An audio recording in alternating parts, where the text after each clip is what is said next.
Mohon perhatian.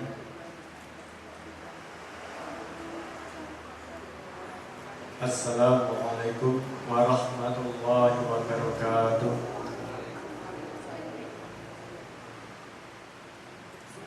Bismillahirrahmanirrahim. Alhamdulillahirabbil alamin. Asyhadu an la ilaha illallah wahdahu la syarika lah wa asyhadu anna Muhammadan abduhu wa rasuluh. Allahumma shalli ala Muhammad wa ala alihi wa ashabihi ajma'in. Amma ba'du. Bapak-bapak dan ibu-ibu, keluarga besar Kementerian Agama Kota Surakarta yang dimuliakan Allah Subhanahu wa taala. Pertama, marilah kita tingkatkan rasa syukur kita kepada Allah Subhanahu wa taala yang telah memberikan kita kesehatan yang baik untuk pada pagi hari ini, sehingga kita bisa hadir untuk di dalam satu majelis bermakna. Sebelumnya, insya Allah untuk pada pagi hari ini akan diisi oleh Ustadz Syukur Wahyudin LC dari Penyuluh Agama Islam KUA Lawian. Untuk sebagai pembuka, mari kita buka dengan bacaan basmalah. Bismillahirrahmanirrahim. Kepada Ustadz Syukur Wahyudin LC, waktu dan tempat kami persilakan.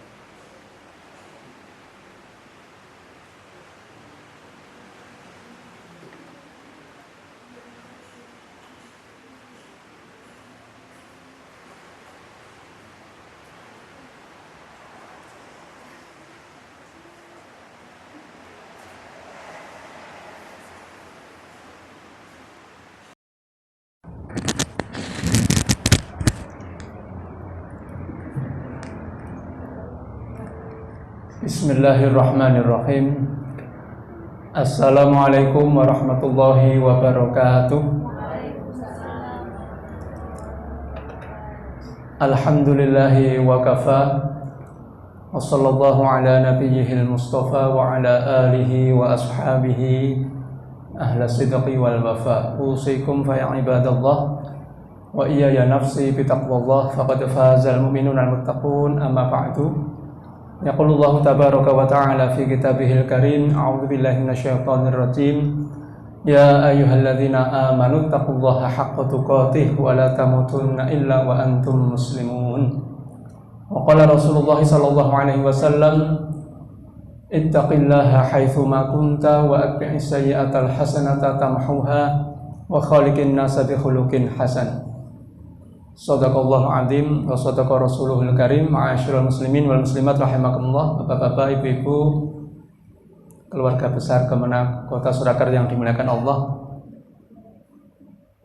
Pagi ini saya diberi amanah menyampaikan sedikit tausiah untuk saya pribadi dan juga untuk Bapak Ibu sekalian. Semoga harapannya tausiah ini menyemangati kita, memotivasi kita untuk semakin meningkatkan porsi ibadah kita di bulan suci Ramadan ini. Bapak Ibu rahimakumullah, Ramadan ini seperti ibarat kata panggung atau parade orang-orang bertakwa itu mempertontonkan amal solehnya, ibadahnya. Dan keberkahan bulan ini, Masya Allah, kita bisa melihat pada diri kita masing-masing. Kita ini ya mungkin bukan orang yang ahli siam, ahli puasa. Mungkin sangat langka saat ini orang yang bisa rutin Senin Kemis atau rutin Daud, apalagi dalam jangka waktu yang lama. Tapi kita Ramadan bisa puasa sebulan penuh. Kita juga bukan ahli tahajud, apalagi sampai berjam-jam. Ahli Quran kita belum tentu sebulan sekali khatam di luar Ramadan. Tapi kita di Ramadan bisa khatam sekali, 2 kali, 3 kali, bahkan lebih. Belum yang tadarusan bapak-bapak, ibu-ibu itu juga ada giliran khatamannya gitu. Inilah keberkahan bulan Ramadan yang tentunya sangat kita syukuri. Saya ingin membawa kita kepada generasi terbaik umat ini supaya kita bisa menjadi terpicu tadi, semangat kita, motivasi kita untuk ya mungkin kalau menyamai syibh mustahil, mungkin sepertinya mustahil, tapi kalau mendekati kan masih bisa, tapi mendekati pun berat ya, paling enggak 10-20% sudah luar biasa. Bagaimana tidak, ada seorang ulama salaf, ulama tabi'in, Abu Hazim itu pernah mengatakan, laqad adrakna aqwaman kanu fil ibadati ala haddin la yaqbalu ziyadah. Jadi kami sungguh benar-benar telah mendapati, menangi, nemoni ada orang-orang yang mereka itu dalam ibadah sudah sampai level batas tidak lagi bisa menambah porsi ibadah. Maksudnya bagaimana? Maksudnya ya mungkin kalau satu hari itu 24 jam, ya mereka ibadah 24 jam. Ini fakta gitu. Dan tidak mustahil. Kenapa? Karena tadi saya gambarkan di awal, kita tidak pernah hatam di luar Ramadan 9 sekali, di bulan Ramadan bisa hatam berkali-kali. Sekarang kita bayangkan kalau mereka itu di luar Ramadan bisa hatam 3 hari sekali, bisa hatam seminggu sekali, terus Ramadan kayak kaya ngopo. Maka kita baca itu Imam Syafi'i 60 kali. Dan niku kathah tunggale, seperti kita sekarang hatam sekali, 2 kali, 3 kali. Oke tunggale. Sama mereka dulu 60 kali ya oke tunggale. Ya rata-rata kelasnya begitu mereka. Terus diriwayatkan konon Utsman bin Affan itu bisa khatam Al-Quran dalam hanya 1 rakaat sholat. Kayak koyo ngopo kan gitu. Kita sampai kadang baca itu antara percaya tidak percaya, tenanan pora atau kian gitu. Bener pora. Tapi sekarang kita bayangkan kalau mereka ini kan bisa begitu, tentu karena enak yang ditiru. Sinten Kanjeng Nabi tentunya. Nabi Muhammad SAW, beliau kan sangat masyhur dalam riwayat sampai kakinya bengkak, kan gitu. Kayak mesti itu tidak cuma sejam 2 jam, berjam-jam mungkin bisa malaman dan setiap malam gitu. Terus Rasulullah itu kan ada itu dalam hadis, ada sahabat yang makmuman itu ternyata bacaannya 1 rakaat saja Al-Baqarah, rampung lanjut Ali Imran, rampung lanjut An-Nisa, 1 rakaat niku kan gitu. Nah, para sahabat itu melihat itu dengan mata kepala sendiri. Kalau kita kan cuma baca hadis, mereka melihat, menonton dengan mata kepala mereka. Apa mereka kemudian tidak tiru-tiru, mesti melu-melu kan gitu. Rasulullah kaya ngono masa ade ora. Nah itu di luar Ramadan, bagaimana di dalam Ramadan. Makanya ada istilah syahrun lil hasad, bulan untuk panen.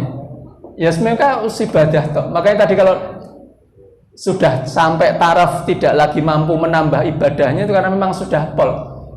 Dino 24 jam, umpama 20 jam ya 20 jam kan. Itu ada.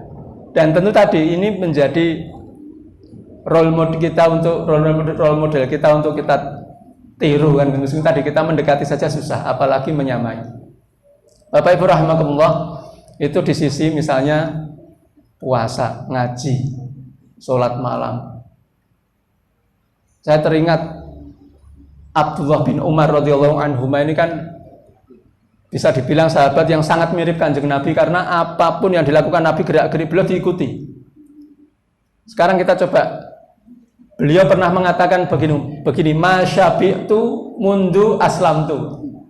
Aku tidak pernah kenyang, tidak pernah merasakan warak sejak aku masuk Islam. Nah itu kaget kita, wah mosok ora tahu mangan warak gitu. Nah itu bahkan kalau kita baca dari riwayat bid'ah pertama yang dikerjakan oleh umat ini, nah sekarang kan ramai orang saling membid'ahkan, padahal kita melakukan bid'ah yang sama. Sing nyesatke, sing bid'ah-bid'ah, sing dibid'ah-bid'ah padha nglakoni bid'ah napa? Kenyang. Bid'ah pertama umat ini rasa kenyang. Makanya dulu Rasulullah itu sampai ada cerita masyhur mengikat batu di perut beliau itu untuk ganjel weteng. Itu karena apa? Karena lapar. Nah sekarang bayangkan sahabat melihat Kanjeng Nabi sering begitu lapar. Dan kita tahu tuh, kalau kita membaca bagaimana sirah Kanjeng Nabi itu Masya Allah. Kadang sehari itu ya cuma air putih, enek kurma.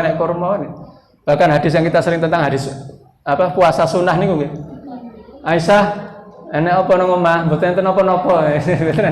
Kalau kita kan enten jajan, nang kantin warung gampang. Rasulullah ndak ada tak poso. Ini Kanjeng Nabi hari-hari begitu. Bayangkan kalau sahabat melihat begitu, apa ya mentolon apa misalnya awake dhewe mangan tengkleng daging, ini Rasulullah begitu. Jangan dikira maka para sahabat ya hidupnya mungkin ya seperti Kanjeng Nabi itu. Lah sing sugih-sugih Utsman bin Affan, Abdurrahman bin Auf, jangan dikira mereka kalau kaya terus gaya hidup mewah, tidak. Itulah mereka. Maka kalau sehari-hari di luar Ramadan mereka biasa lapar, terus poso Ramadan kaya ngopo? Wong kita jarang-jarang puasa, Ramadan poso sesasi kuat, enteng. Bagaimana dengan mereka yang biasa puasa bahkan biasa lapar?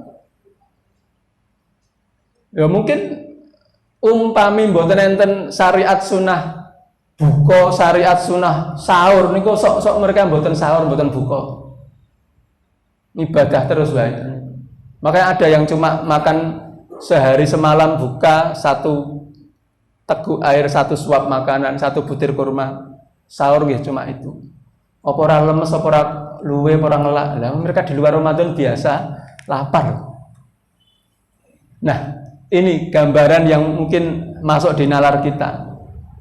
Kok mereka bisa begitu? Ya karena keseharian mereka di luar Ramadan seperti itu. Nah, kita seperti ini. Maka Bapak Ibu rahimakumullah, di awal tadi saya sampaikan untuk memotivasi kita. Berarti kita harus menambah porsi ibadah kita harus memanfaatkan waktu kita. Nah, Bapak Ibu rahimakumullah, lanjut mesti ada sesuatu yang melandasi mereka kok bisa sehebat itu dan kita kok begini-begini saja.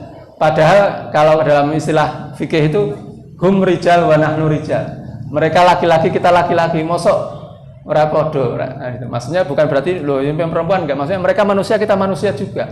Kalau mereka malaikat, mereka nabi ya wajar, tapi mereka ini manusia juga seperti kita.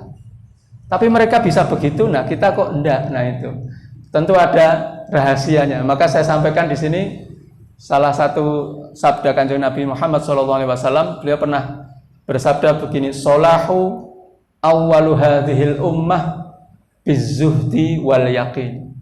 Jadi baiknya, hebatnya, luar biasa generasi awal umat ini dengan dua, Bapak Ibu.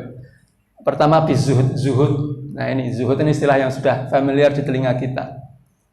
Zuhud itu meninggalkan dunia karena menyadari kehinaannya, kefanaannya, kesedikitannya, kan gitu. Ditinggalkan demi apa? Demi akhirat, demi surga yang banyak, yang kekal, yang abadi. Itu zuhud, gampangane ngoten niku. Jadi orang dulu hebat itu ternyata karena memiliki sifat ini.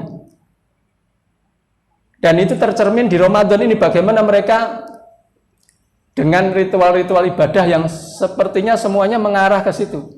Puasa ini meninggalkan makan minum. Di antara nikmat syahwat duniawi, perhiasan duniawi yang paling nikmat itu ya makan minum.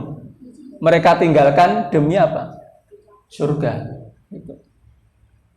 Sholat malam, begadang malam, tidak tidur sholat malam, kan gitu. Ternyata motivasi sholat tahajud itu luar biasa. Kenapa kok mereka sampai berdiri lama seperti itu? Sampai kaki bengkak, 1 rakaat bisa khatam. Kok ngoyo men? Kenapa? Mereka punya tujuan yang luar biasa. Bapak Ibu pernah dengar istilah al-jaza'u min jinsil amal. Balasan itu sesuai dengan jenis perbuatan. Mirip. Barang siapa yang membangun rumah, membangun masjid di dunia, Allah bangunkan istana rumah di surga. Kita bangun untuk Allah, kita dibangunkan Allah rumah. Barang siapa menutupi aib saudaranya di dunia, Allah tutupi aib dia nanti di akhirat. Sama-sama menutupi aib. Nah, sholat malam, orang lama duduk, lama berdiri sholat, itu ternyata motivasinya orang dulu itu apa?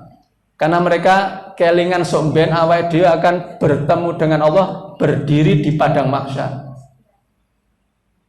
Bayangkan itu miliaran orang dari awal sampai akhir ngantri nunggu dihisab.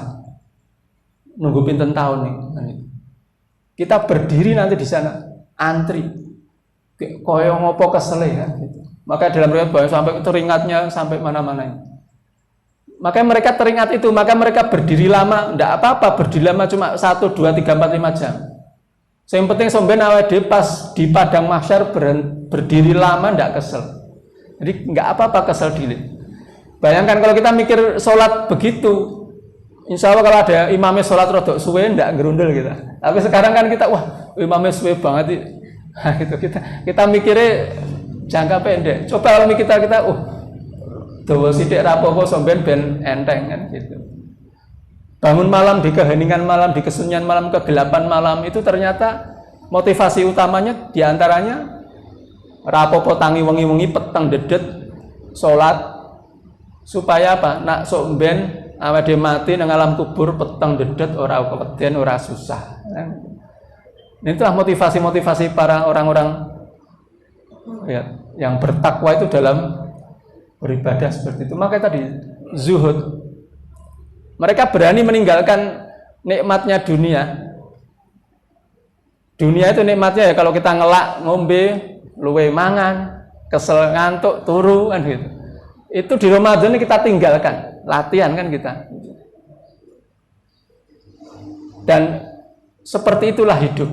Tidak bisa kita kan Rabbana atina fid dunya hasanah wa fil akhirati hasanah. Karepe pengene yo nang donya enak, penak, nyaman, nang akhirat mlebu surga. Faktanya tidak begitu masalahnya. Teringat kita dengan kaulnya sahabat Nabi Abdullah bin Mas'ud, "Man aradad dunya adharra bil akhirah." Orang yang menginginkan dunia, nikmatnya dunia, bahagianya dunia, dia akan mengorbankan akhiratnya. Wa man aradal akhirah adharra bid dunya. Orang yang pengen bahagia di akhirat, pengen mlebu surga, dia akan mengorbankan dunia. Dan ternyata itulah pilihannya, tidak ada yang lain.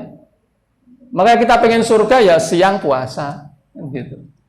Karepe ra tau poso, ra tau tahajud yang mlebu surga. Ya tidak begitu masalahnya.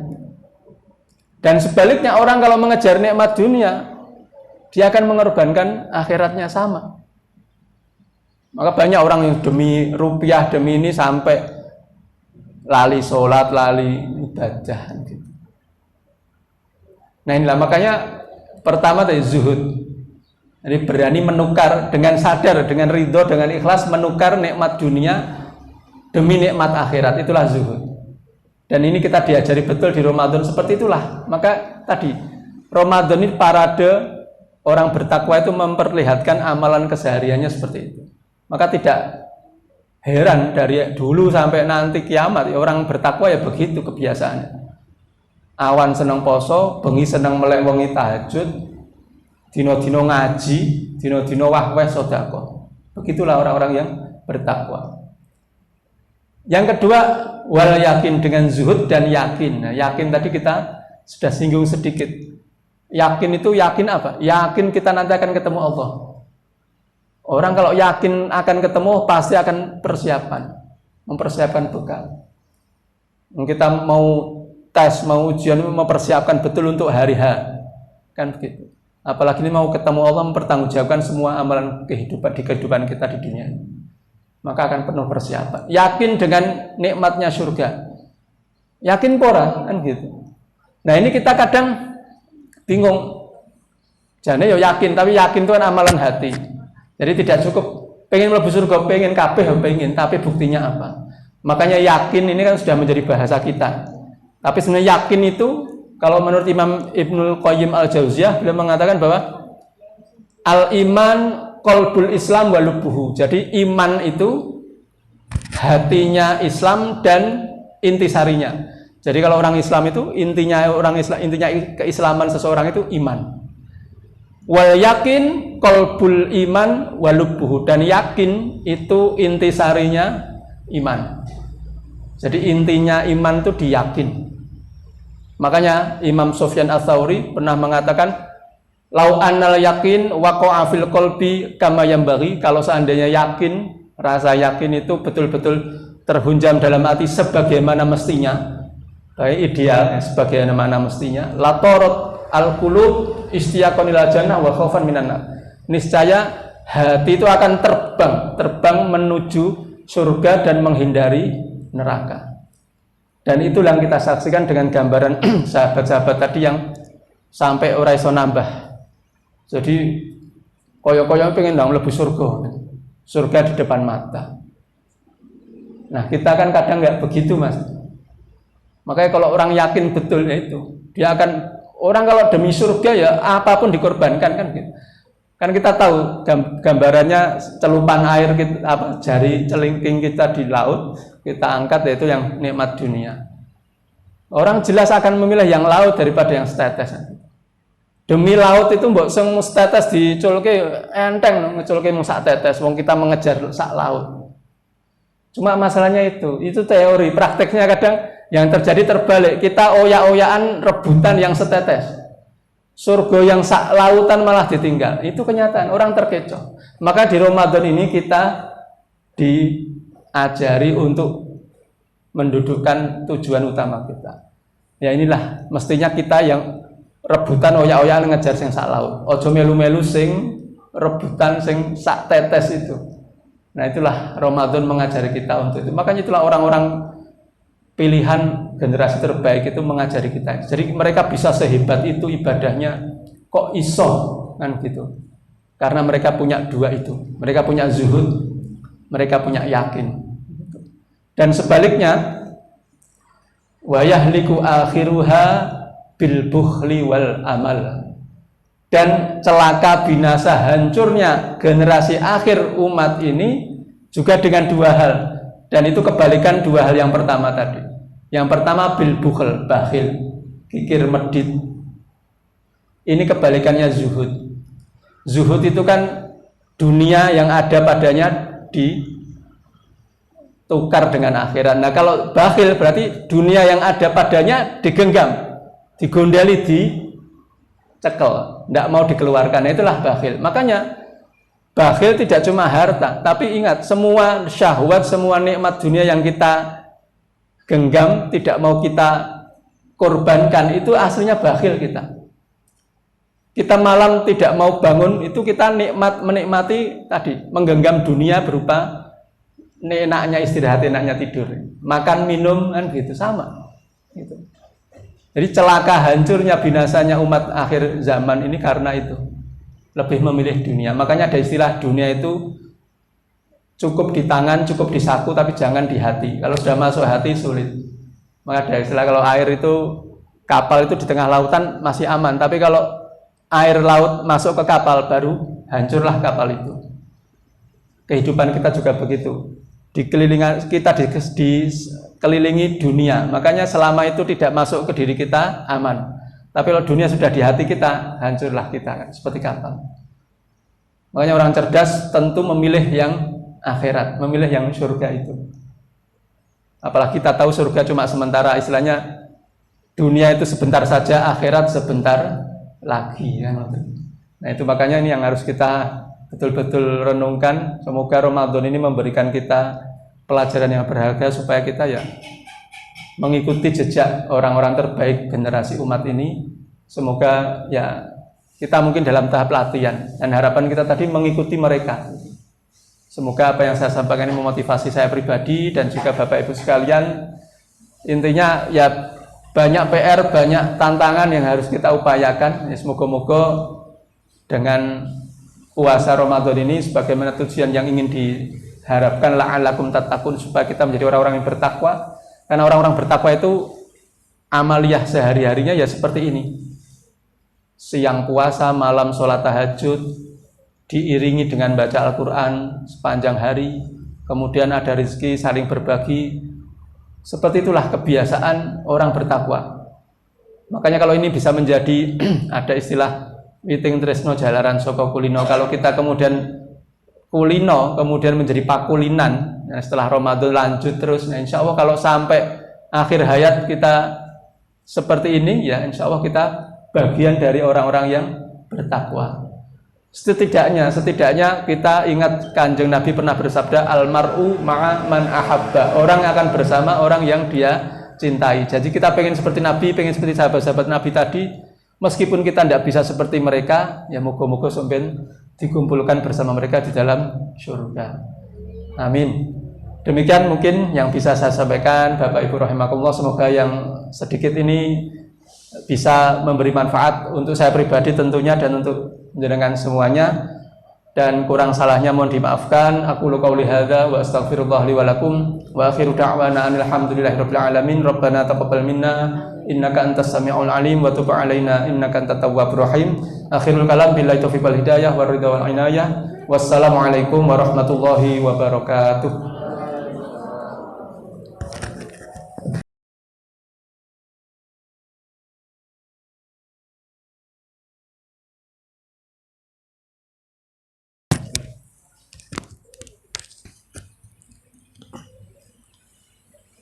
Alhamdulillah, demikian tadi tausiah dari Ustadz Syukur Lesi yang mana untuk motivasi di bulan Ramadan ini, agar kita bisa memahami dari sisa dari di bulan Ramadan ini, sisa waktu yang masih cukup untuk kita mencoba untuk merasakan manisnya di bulan Ramadan. Saya kira cukup sekian untuk pada pagi hari ini. Sebelumnya mari kita tutup dengan bacaan hamdalah. Alhamdulillahirabbil alamin. Subhanakallahumma wa bihamdika asyhadu an la ilaha illa anta astaghfiruka wa atubu ilaik. Assalamualaikum warahmatullahi wabarakatuh.